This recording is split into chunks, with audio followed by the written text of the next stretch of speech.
এক সাহাবী বলল, নবী আমার ছেলে মিষ্টি খায়, বেশি মিষ্টি খায়, এত মিষ্টি কিনে দেওয়ার টাকা আমার নাই, আপনি ছেলের নসিহত করেন। বিশ্বনবী বললেন, বাবু তুমি কি বেশি মিষ্টি খাও? ছেলেটি বলল, জি নবী খাই। বিশ্বনবী বললেন, যাও আগামী সপ্তাহে তোমার বাবাকে নিয়ে আবার আমার কাছে এসো।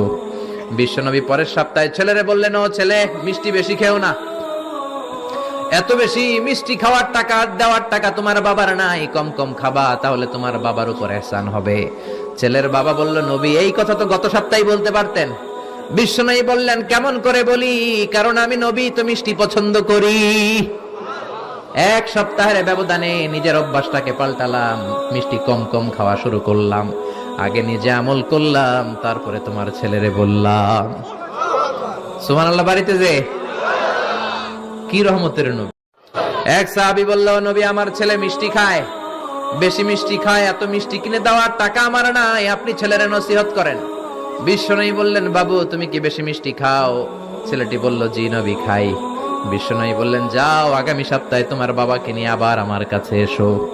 বিশ্বনবী পরের সপ্তাহে ছেলেরে বললেন, ও ছেলে মিষ্টি বেশি খেও না, এত বেশি মিষ্টি খাওয়ার